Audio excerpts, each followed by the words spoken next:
क्या आपने कभी सोचा है कि एक रिफ्यूजी होने का क्या मतलब होता है? अपनी जानी पहचानी हर चीज को पीछे छोड़ देना, अपनी मर्जी से नहीं, बल्कि इसलिए क्योंकि रुकने का मतलब आपकी जान का खतरा हो सकता है। कई दशकों से लाखों अफगान खुद को इसी मुश्किल में पाते रहे हैं। पाकिस्तान और ईरान जैसे पड़ोसी देशों में पनाह मांगते रहे हैं। उन्होंने नई जिंदगी बनाई, परिवार पाले और अपने मेजबान देशों की अर्थव्यवस्था में योगदान दिया, हमेशा इस उम्मीद के साथ कि एक दिन शांतिपूर्ण वतन लौटेंगे। लेकिन अब वो नाजुक पनाह टूट रही है।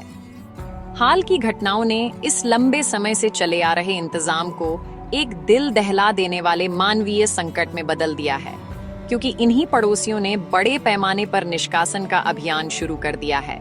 लाखों लोगों को वापस सीमा पार एक अनिश्चित और खतरनाक भविष्य में धकेल रहे हैं। इस विस्थापन का पैमाना चौंकाने वाला और बहुत परेशान करने वाला है। अफगानिस्तान की तालिबान सरकार ने 30 जुलाई 2025 को विरोध में आवाज उठाई, पाकिस्तान और ईरान की कार्रवाई की निंदा की। उन्होंने जबरदस्ती हटाए जाने को हर मुमकिन सिद्धांत का गंभीर उल्लंघन बताया।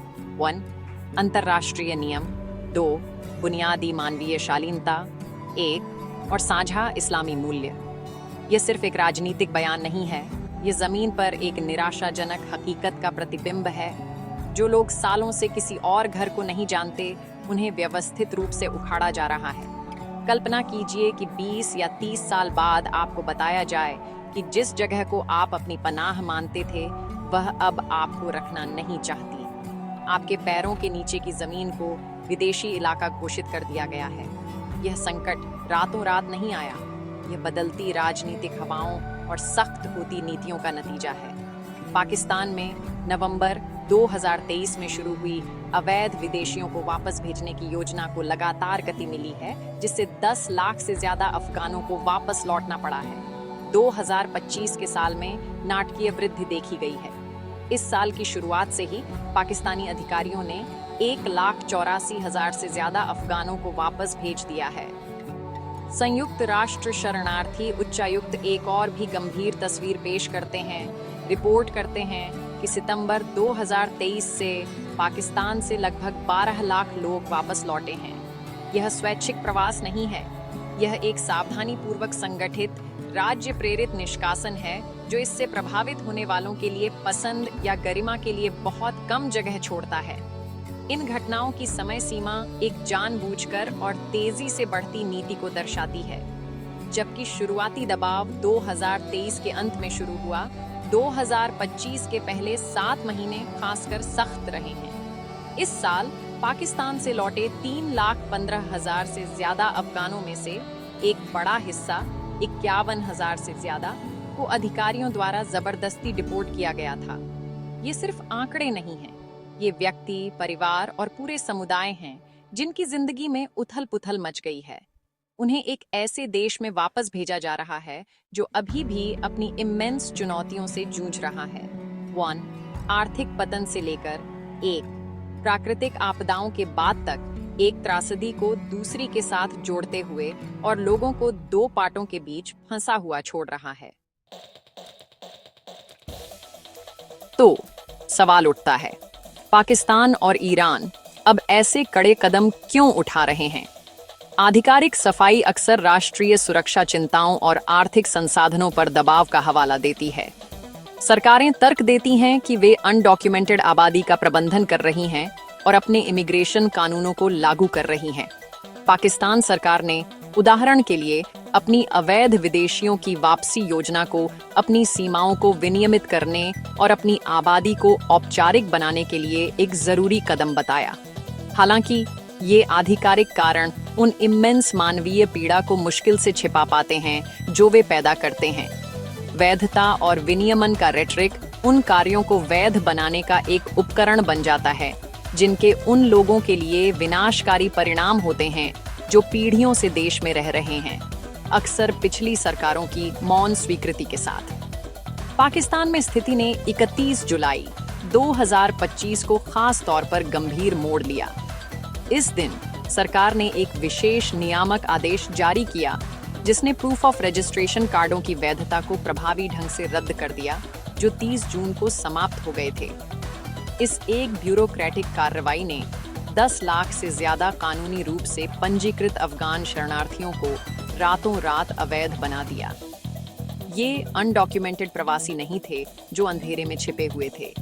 ये वे लोग थे जिन्होंने नियमों का पालन किया था, अधिकारियों के पास पंजीकरण कराया था और पहचान पत्र रखे थे जिन्होंने उन्हें रहने का कानूनी अधिकार दिया था। इस आदेश के साथ उनकी कानूनी स्थिति मिटा दी गई, जिससे वे बिना किसी जुडिशियल रिकॉर्ड्स के गिरफ्तारी और डिपोर्टेशन के खतरे में तुरंत आ गए। यह कानूनी दांवपेंच सिर्फ एक नीतिगत बदलाव से कहीं ज्यादा है। ये ब्यूरोक्रेसी का हथियारकरण है। यह आदेश स्थानीय पुलिस और जिला प्रशासनों को 1946 के पुराने फॉरेनर्स एक्ट के तहत काम करने का अधिकार देता है, जिससे वे प्रूफ ऑफ रजिस्ट्रेशन कार्ड धारकों को अदालत की निगरानी की जरूरत के बिना गिरफ्तार कर सकते हैं। यह कानूनी सुरक्षा की एक बुनियादी परत को छीन लेता है, एक संवेदनशील आबादी को कानून प्रवर्तन के रहमोकरम पर छोड़ देता है। डिपोर्टेड शरणार्थियों की रिपोर्टें पहले से ही अधिकारियों द्वारा उत्पीड़न, दुर्व्यवहार और रिश्वत की मांगों की बात करती हैं। वही व्यवस्था जो व्यवस्था और सुरक्षा का एक सेम्बलेंस प्रदान करने के लिए थी, अब अनगिनत अफगान परिवारों के लिए डर और शोषण का स्रोत बन गई है। ईरान और तुर्की ने एक समान, अगर ज्यादा आक्रामक नहीं, रास्ता अपनाया है। पिछले 3 महीनों में ही ईरान ने आश्चर्यजनक रूप से 18 लाख अफगानों को जबरदस्ती वापस भेज दिया है। तुर्की, एक और प्रमुख पारगमन और गंतव्य देश, ने भी अपने प्रयासों को तेज कर दिया है। 2025 की शुरुआत से 5,000 से ज्यादा अफगानों को डिपोर्ट कर दिया है। बताए गए कारण अक्सर पाकिस्तान के समानांतर होते हैं: आर्थिक दबाव और सामाजिक तनाव। हालांकि इस जियोपॉलिटिकल जाल में फंसे शरणार्थियों के लिए कारण ज्यादा मायने नहीं रखते।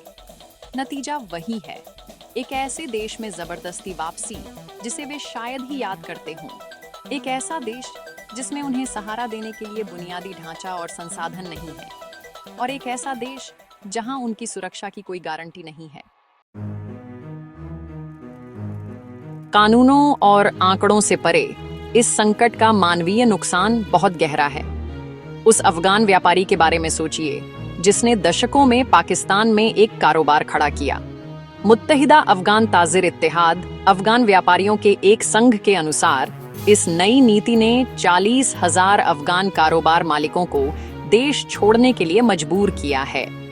उनमें से 559 व्यापारियों ने सामूहिक रूप से अर्थव्यवस्था में 1 अरब पाकिस्तानी रुपए से ज्यादा का निवेश किया था। उनके निवेश, उनके जीवन भर की मेहनत और उनके योगदान को अब नजरअंदाज किया जा रहा है, क्योंकि उन्हें अपने कारोबार छोड़ने और नए सिरे से शुरुआत करने के लिए मजबूर किया जा रहा है। यह सिर्फ एक आर्थिक नुकसान नहीं है, यह आजीविका, सपनों और उन जटिल सामाजिक ताने बाने का विनाश है जिसे उन्होंने अपने मेजबान समुदायों में बुना था। अब डिपोर्टेशन का सामना कर रहे एक शरणार्थी परिवार के रोजमर्रा के जीवन पर विचार करें। उनके बच्चे पाकिस्तान में पैदा हुए और पले बढ़े, उर्दू बोलते हैं और स्थानीय स्कूलों में पढ़ते हैं। उनके दोस्त और पड़ोसी पाकिस्तानी हैं। अचानक उन्हें बताया जाता है कि उन्हें जाना होगा। उन्हें कुछ ही बैगों में जीवन भर की यादें और सामान पैक करने का डॉन्टिंग काम का सामना करना पड़ता है। अक्सर उन्हें अपनी चीजें उनकी कीमत के एक छोटे से हिस्से में बेचनी पड़ती हैं। कई लोगों ने इस प्रक्रिया के दौरान अधिकारियों से अपमान और दुर्व्यवहार का सामना करने की सूचना दी है। उन्हें सीमा की ओर ले जाया जाता है। उनका भविष्य अनिश्चित है। अफगानिस्तान पहुंचने पर उन्हें और भी कठिनाइयों का सामना करना पड़ता है, जबकि तोरखम में ओमारी शिविर जैसे अस्थायी शिविर कुछ प्रारंभिक सहायता प्रदान करते हैं। 1. परिवहन, 2. स्वास्थ्य जांच, 3. और 8,000 से 10,000 अफगानी का एक छोटा नकद अनुदान। यह समर्थन जीवन को फिर से बनाने की मॉन्यूमेंटल चुनौती की तुलना में समुद्र में एक बूंद है।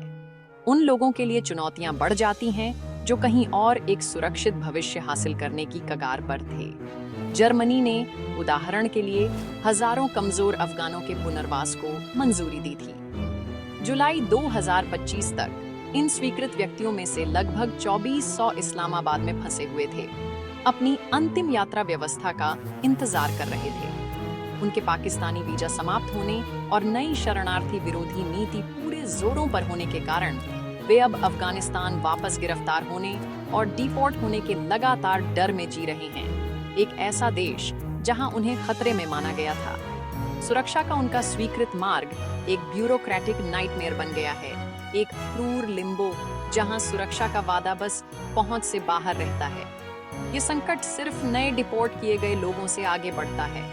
अफगानिस्तान पहले से ही एक बड़े आंतरिक विस्थापन की समस्या से जूझ रहा है, जो वर्षों के संघर्ष, सूखे और हाल की बाढ़ से बढ़ गया है। देश के भीतर लगभग 25 लाख परिवार आंतरिक रूप से विस्थापित हैं। पाकिस्तान और ईरान से 10 लाख से ज्यादा वापस लौटे लोगों का अचानक प्रवाह पहले से ही अतिविस्तारित संसाधनों पर अनबेरेबल दबाव डालता है।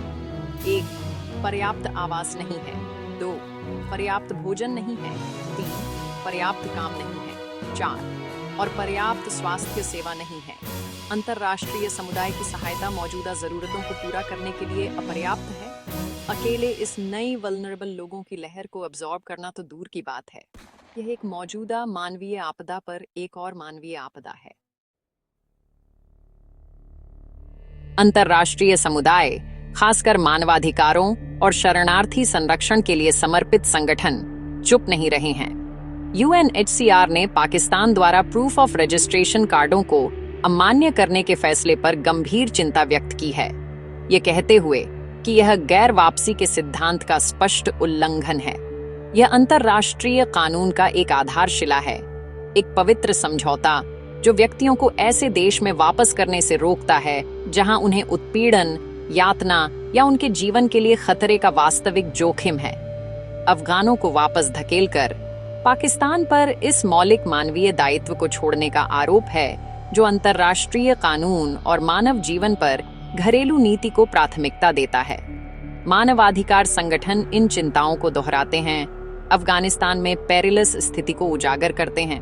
तालिबान के शासन ने गंभीर प्रतिबंध लगाए हैं, खासकर महिलाओं और लड़कियों पर, और असहमति पर कार्रवाई की है। लोगों को इस माहौल में वापस धकेलना, खासकर वे लोग जो तालिबान के विरोध या पिछली सरकार के साथ अपने जुड़ाव के कारण भाग गए होंगे, अकल्पनीय है। ये संगठन डिपोर्टेशन को तुरंत रोकने और मेजबान देशों से शरणार्थियों के अधिकारों और गरिमा का सम्मान करने का आह्वान कर रहे हैं। वे तर्क देते हैं कि कोई भी वापसी स्वैच्छिक, सुरक्षित और गरिमापूर्ण होनी चाहिए। ऐसी स्थितियां जो निष्कासन की वर्तमान लहर में ग्लेरिंगली अनुपस्थित हैं। बाकी दुनिया की प्रतिक्रिया शांत रही है। हालांकि चिंता के बयान दिए गए हैं, पाकिस्तान और ईरान पर अपनी नीतियों को बदलने या अफगानिस्तान को इस इन्फ्लक्स को संभालने के लिए पर्याप्त सहायता प्रदान करने के लिए दबाव डालने के लिए कोई ठोस कार्रवाई नहीं हुई है। दुनिया का ध्यान खंडित लगता है, जो कई अन्य वैश्विक संकटों के बीच बंटा हुआ है। यह शरणार्थियों को एक खतरनाक स्थिति में छोड़ देता है। उनकी दुर्दशा अंतर्राष्ट्रीय राजनीति की बड़ी योजना में एक फुटनोट बन जाती है। एक मजबूत, एकीकृत अंतर्राष्ट्रीय प्रतिक्रिया की कमी एक खतरनाक संदेश भेजती है कि शरणार्थियों के अधिकार निगोशिएबल हैं और अंतर्राष्ट्रीय कानूनों को बिना किसी महत्वपूर्ण परिणाम के अनदेखा किया जा सकता है। आखिरकार यह स्थिति हमें एक मुश्किल सवाल का सामना करने के लिए मजबूर करती है। हमें तौरखम सीमा पर बच्चों के चेहरों को देखना होगा, उन व्यापारियों को देखना होगा जिन्होंने अपने जीवन भर की मेहनत खो दी है, और उन परिवारों को देखना होगा जो अस्थायी टेंटों में रह रहे हैं, और खुद से पूछना होगा, क्या यह न्याय है? क्या यह मानवता है? किसी व्यक्ति की कानूनी स्थिति, मानचित्र पर एक रेखा या राजनीतिक नीति में बदलाव में उनकी मानवता और सुरक्षा और गरिमा के उनके अधिकार को मिटाने की शक्ति नहीं होनी चाहिए। जैसे जैसे इन परिवारों को अनिश्चितता के भंवर में धकेला जा रहा है, हम यह सोचने पर मजबूर हैं कि सबसे कमजोरों की रक्षा के लिए दुनिया की प्रतिबद्धता एक फ्लीटिंग वादे से ज्यादा कुछ है भी या नहीं। क्या हम वास्तव में उन सिद्धांतों को बनाए रख रहे हैं जिनकी हम कीमत करते हैं, या हम बस देख रहे हैं कि उन्हें एक एक डिपोर्टेशन करके कैसे खत्म किया जा रहा है?